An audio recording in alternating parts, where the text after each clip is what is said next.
Commerce. तो आज मैं डिस्कस करूंगा RRU की कैस्केडिंग और इसके अलावा कंबाइनर के साथ एंटीना और RRU की कनेक्टिविटी और कंबाइनर का रोल क्या होता है वो इस टॉपिक में डिस्कस किया जाएगा। इसके अलावा कैस्केडिंग जो है RRU की ये बहुत इंपॉर्टेंट है और ये इंटरव्यूज में क्वेश्चन कर लिया जाता है। तो सबसे पहले तो आप इस कनेक्टिविटी को समझिए। एंटीना इसकी दो पोर्ट्स हैं, नीचे हमारे पास कंबाइनर है, दो कंबाइनर ऐड किए हैं और उससे नीचे RRU है।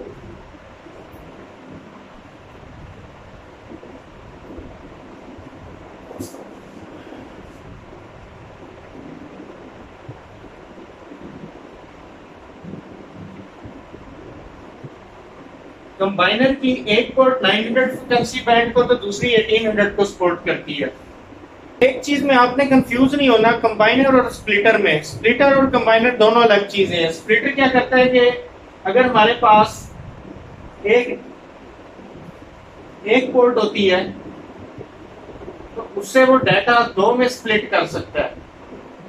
मींस के एक इनपुट और फिर मल्टीपल आउटपुट।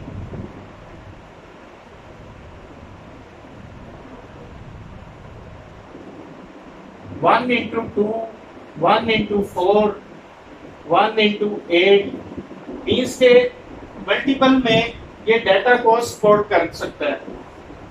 जो हमारे पास कंबाइनर होता है, कंबाइनर में क्या होता है कि जैसे कि ये दो हमारे पास इनपुट है तो उसकी आगे एक आउटपुट होगी। मींस के 2 into 1,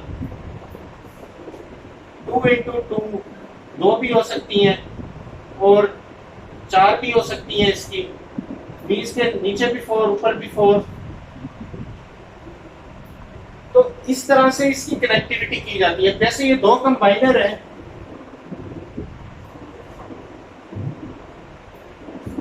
अब कंबाइनर क्या करता है,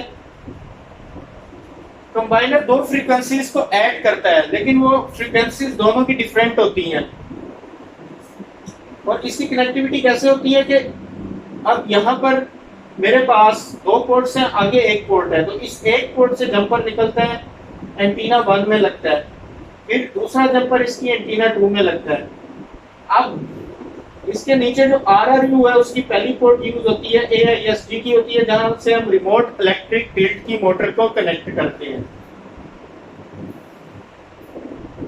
ये 6 पोर्ट वाला RRU है 900 फ्रीक्वेंसी बैंड का, और यहाँ पर हमारे पास 1800 फ्रीक्वेंसी बैंड का RRU है।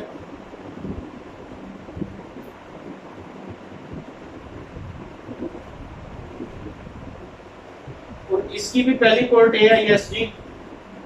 टोटल इसकी बाकी पोर्ट्स एंटीना 1, 2, 3, 4, 5, 6 की, इसको हम ऐसे मेंशन करते हैं, एंटीना 1 and 2, एंटीना 3 and 4, फिर ये है एंटीना 5 and 6। ये दो पोर्ट्स जो हैं 1 and 2, 3 and 4 and 5 and 6, और जो फर्स्ट वन है वो ISG की। अच्छा, अगर इसकी फिर भी समझ नहीं आती तो मैं आपको पोर्ट्स 1 by 1 बता देता हूँ। Port first AISG used for RET motor, RET connection के लिए आप यूज करते हैं। मींस UMTS फ्रीक्वेंसी बैंड के लिए ये यूज होता है, 3G के लिए। और जो सेकंड पोर्ट पे यहां से आप शुरू करेंगे, एंटीना 1, एंटीना 1 हमारे पास होती है TX RX।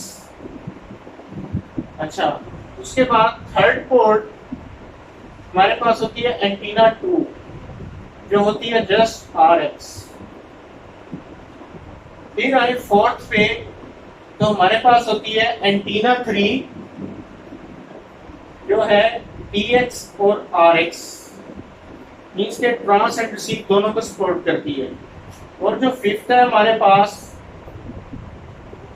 फिफ्थ पोर्ट में एंटीना 4 इसका नाम है।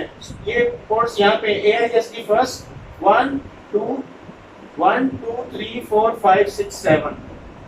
पहली वाली तो सपोर्ट RET के लिए, और बाकी जो है वो RRU के कनेक्शन जो एंटीना के साथ होते हैं उसके लिए हम यूज करते हैं। सिक्स्थ में एंटीना 5 TX एंड RX, और सेवंथ एंटीना 6 फॉर RX। उम्मीद कर रहा हूं ये आपको समझ आ गया, इसको नोट डाउन कर लीजिएगा। अच्छा, अब यहां पर हमने क्या करना है, सबसे पहले आपने पोर्ट नंबर TX RX ये वाली यूज करनी है।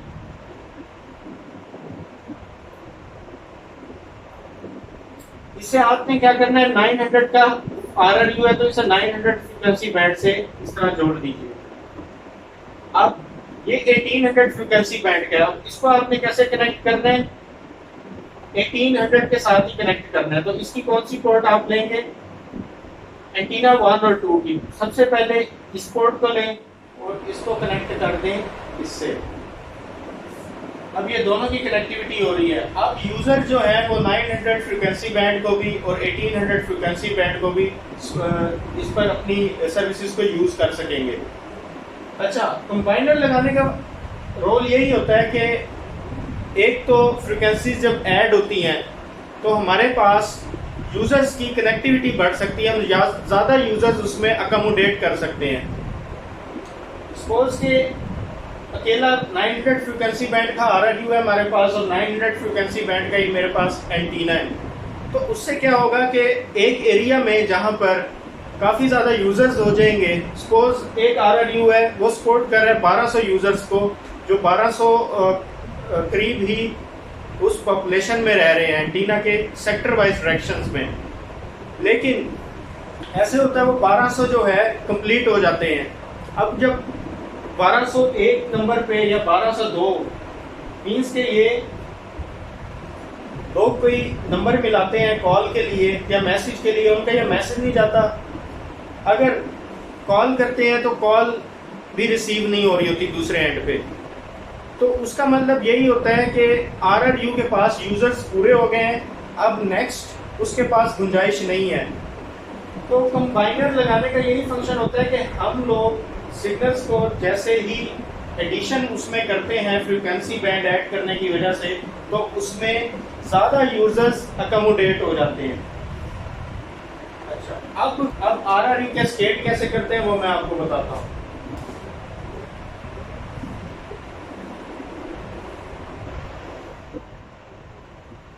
RRU में दो पोर्ट्स होती हैं, ऑप्टिकल पोर्ट 1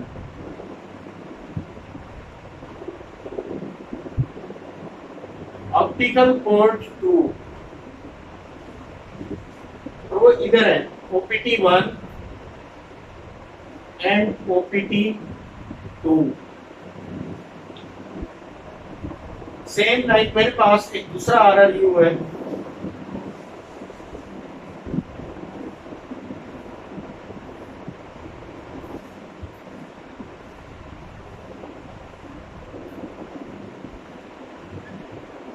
उसमें भी OPT 1 एंड OPT 2।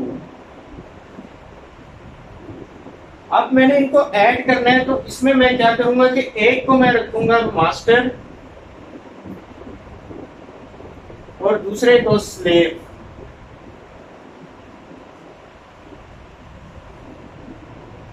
नीचे जो हमारे पास फाइबर स्विच होता है, उस फाइबर स्विच में से जो मेन फाइबर आ रही होती है मेन, वो इस तरह कनेक्ट होती है। सपोज ये फाइबर की पोर्ट है, उससे कनेक्ट है।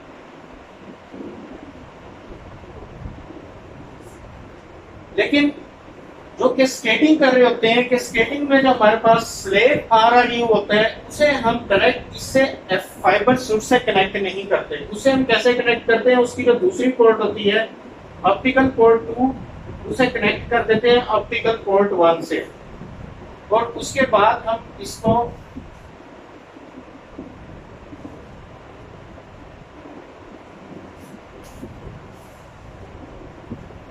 एंटीना के साथ कनेक्ट कर देते हैं।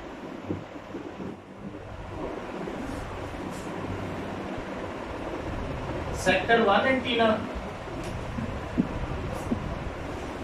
और ये सेक्टर 2 एंटीना।